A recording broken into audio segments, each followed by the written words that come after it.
Hey everyone, ready for a deep dive into something pretty fascinating? I think this one might actually change the way you think about learning a new language. Oh, yeah. Definitely a topic a lot of people are interested in. It's language acquisition, specifically how we can approach it more like babies learning their first language. Interesting. We're going to be taking a look at a YouTube video by language enthusiast Jeff Brown called Language Acquisition, A Year Without Learning. Okay. And our mission for today is to pull out some key insights about how to acquire languages naturally without getting bogged down by the traditional, grammar-heavy approach. Sounds good. And just to pique your curiosity, Brown's video talks about a year-long experiment, a focus on something called comprehensible input, and a surprising dismissal of popular tools like Rosetta Stone and Duolingo. Hmm. Interesting. So maybe we should start with that. What is this acquisition versus learning idea that he talks about?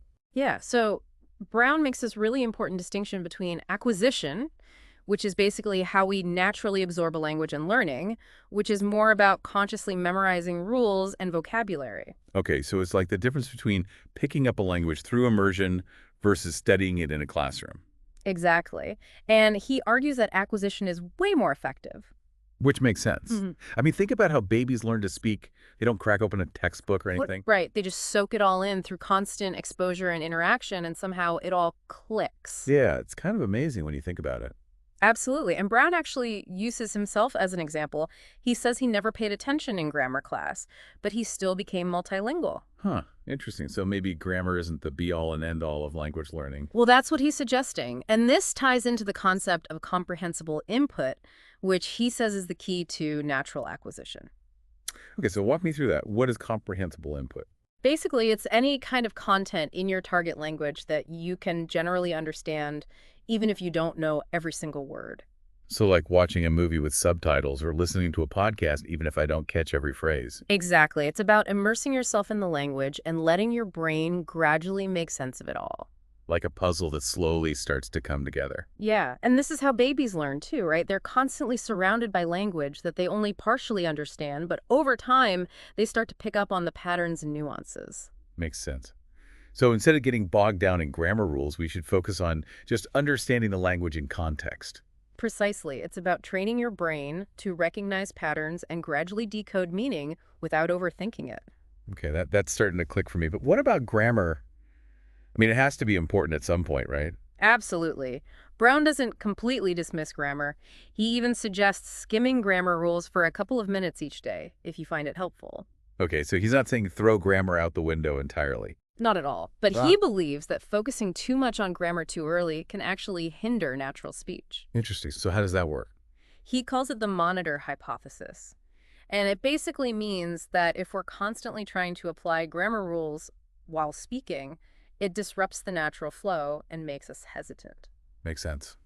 I've definitely experienced that before, like trying to remember the right verb conjugation while having a conversation just throws me off completely. Yeah, exactly. It's like having this little voice in your head constantly correcting you, and it prevents you from just letting the language flow. So if traditional methods aren't the best way to go about it, what does Brown suggest instead? He recommends two methods that align with the idea of comprehensible input and natural acquisition. They're called the natural approach and TPRS, which stands for teaching proficiency through reading and storytelling. Okay, what's so special about these methods? Well, they both prioritize immersion communication and learning through engaging content. So instead of memorizing verb conjugations, you might be listening to a captivating story or having a conversation about something you're actually interested in. That definitely sounds more enjoyable than staring at a textbook. Exactly. And it's not just about making language learning more fun. Brown actually points to some pretty compelling research to support his claims. Like, Well, for example, a study by Dr. Benito Mason in Japan found that students who learned through story listening remembered 75% of words compared to only 36% with traditional methods. wow, that's a huge difference. Yeah, it really highlights the power of comprehensible input and learning in a more natural way. So how can we apply these ideas in a practical way? Well, Brown introduces this concept of a language parent, which is basically a native speaker who can guide your learning journey. Like a tutor or a mentor? Exactly. It's someone who can provide you with that crucial, comprehensible input and help you navigate the nuances of the language. So this could be someone I already know, like a friend or family member who speaks the language. It certainly could, but if you don't know any native speakers personally, there are tons of resources available. Like what? Well, you could check out local ESL classrooms or online platforms like Craigslist. You could even use language exchange apps like Tandem or Hello Talk. Okay, so there are definitely options for finding a language parent. But once I found one, what's next? What kinds of activities should we actually do together to maximize that comprehensible input? That's a great question, and that's exactly what we'll be exploring in part 2 of our deep dive, so stay tuned. Welcome back to the deep dive. So we're digging into these alternative language acquisition techniques, and I'm really curious about this whole language parent thing. But like, what will we actually do together? Yeah, Huh. it can seem a little vague at first, right? Totally. So what does it actually look like in practice? Well, the key is to create these interactive experiences that give you lots of that comprehensible input we talked about. Huh. And Brown suggests some pretty creative and fun methods, actually. Oh, cool. I'm all ears. Well, he talks about using magazines and children's books as tools for language learning. Magazines and children's books. Seriously, I feel like that's a little too basic for adults. That's where you might be surprised. It's not about the complexity of the material itself, but how you use it to interact with the language. Okay. He suggests using visually rich magazines like Sunset, for example, those with travel photography, food articles, lifestyle stuff. Okay, so like we just flip through a magazine together. Right. But instead of passively looking at the pictures, your language parent would describe them in detail using vocabulary and grammar that's slightly above your current level. Ah, okay. So it's like they're giving me that little extra push with the language, Yeah. but still keeping it within a comprehensible range. Exactly. It's all about that I+1 input. He Yeah. talks about challenging but not overwhelming. That's interesting. So what kinds of questions could I ask to keep the conversation flowing?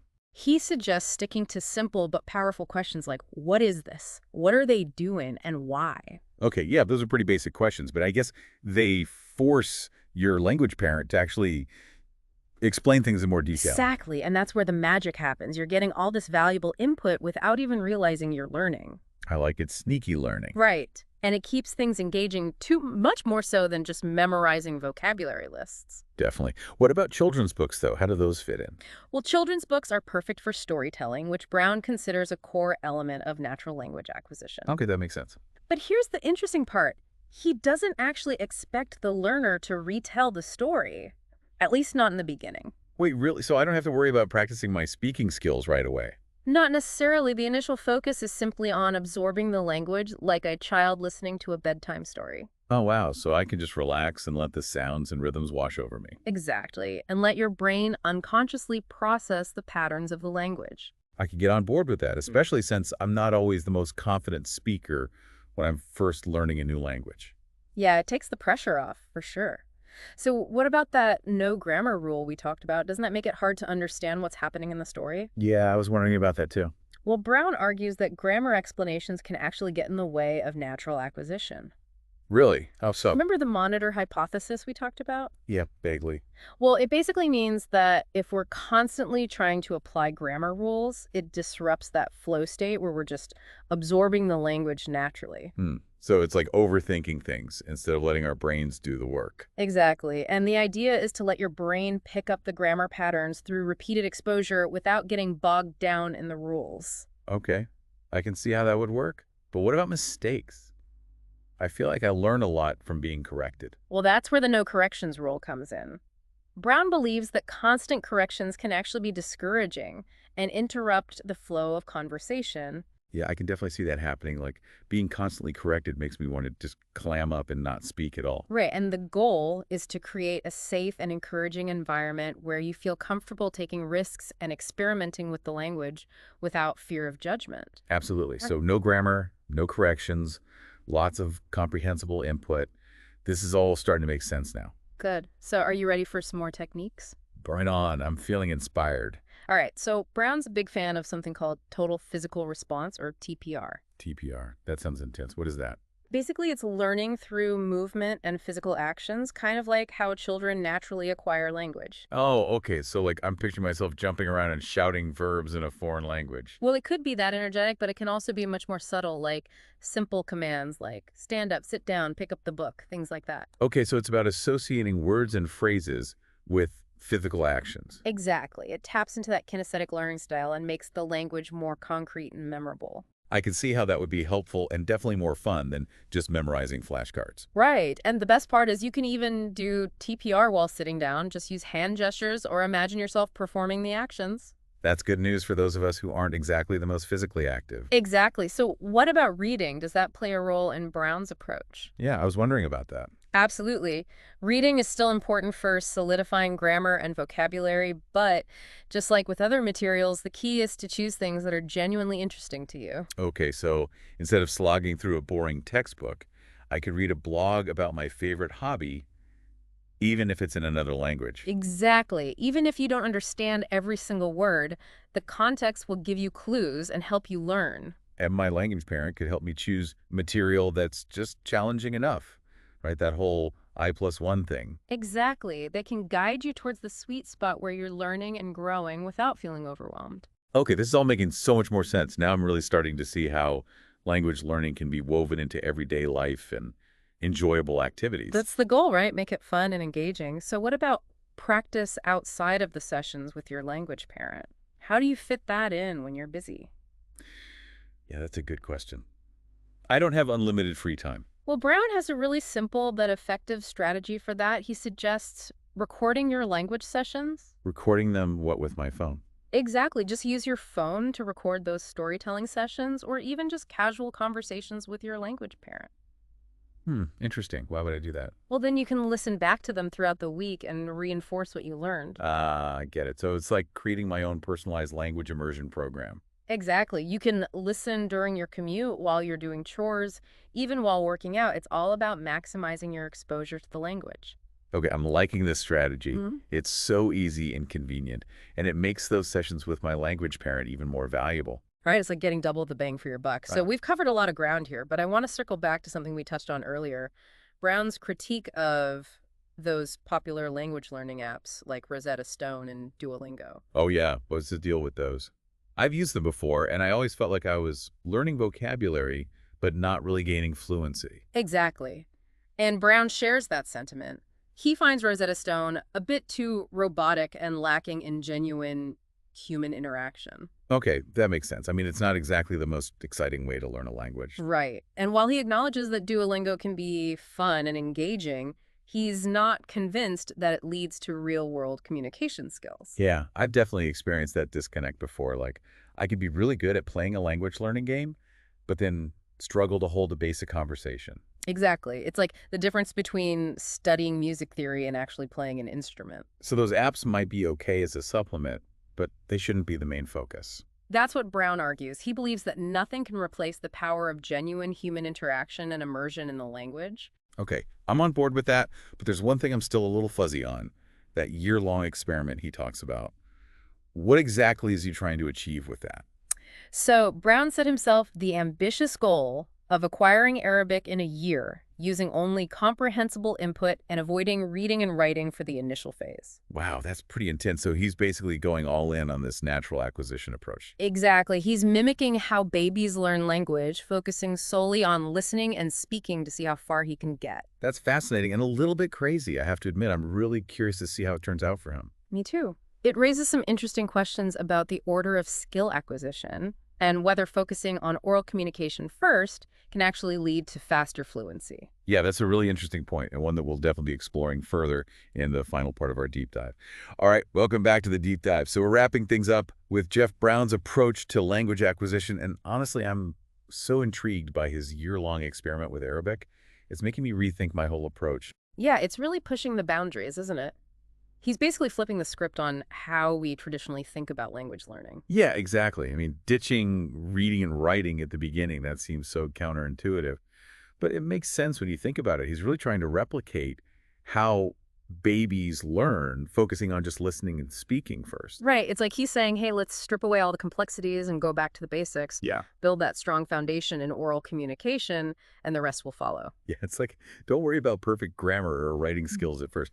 Just get comfortable with the sounds, the rhythm, the feel of the language. Exactly. And that's such a crucial point. I think sometimes our obsession with formal learning actually holds us back. We forget that language is primarily about communication, connecting with others. That's so true. I've been so focused on textbooks and grammar rules that I've kind of lost sight of that.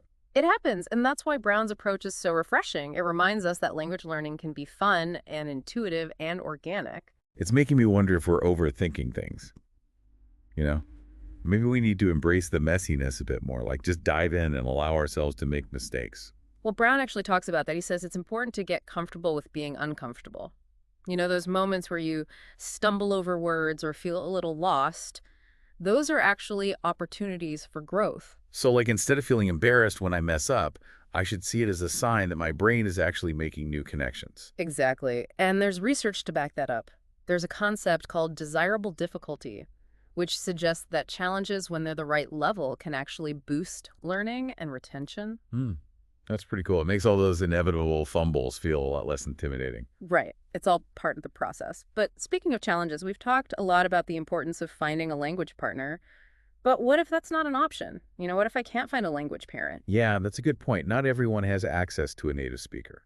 Right. And while a language parent can be incredibly helpful, it's not the only way. The key is to find ways to create those immersive experiences that give you that comprehensible input. So what would you suggest for someone who's flying solo in their language learning journey?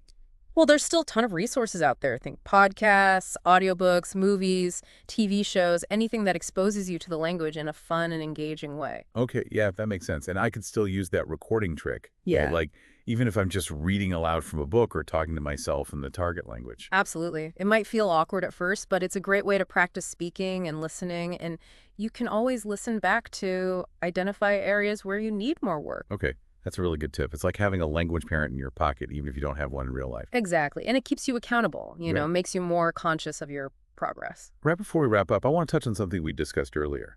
Brown's critique of those language learning apps like Rosetta Stone and Duolingo. Ah, yes, those popular platforms. I've used them before, and I always felt like I was learning vocabulary, but not really gaining fluency. Yeah, I think a lot of people share that experience. Brown finds Rosetta Stone a bit too dry and repetitive and lacking in genuine human interaction. And Duolingo, although it can be fun and engaging, doesn't necessarily translate to real-world communication skills. Right. It's like the difference between studying music theory and actually playing an instrument. Perfect analogy. Yeah. So I guess those apps can be a good starting point or a supplement, but they shouldn't be the sole focus of our language learning journey. Exactly. It's about finding that balance between structured learning and immersive experiences. Those apps can be useful tools, but they shouldn't replace the richness of interacting with the language in a more natural way. This has been such an eye-opening conversation.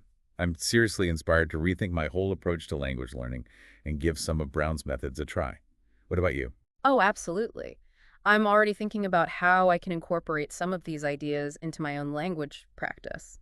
It's all about being open to new possibilities and finding what works best for you. Couldn't agree more. Any parting words of wisdom for our listeners who are ready to embark on their own language adventures? Well, I think Brown sums it up perfectly. He says, if babies can acquire language without textbooks and tests, imagine what's possible for adults with a little creativity and the right approach. So embrace the joy of discovery. Find what works for you. And remember, language learning is a journey, not a destination. Beautiful. Well said. Thanks so much for joining me on this deep dive into the fascinating world of language acquisition. We hope you found it valuable, and we'll see you next time.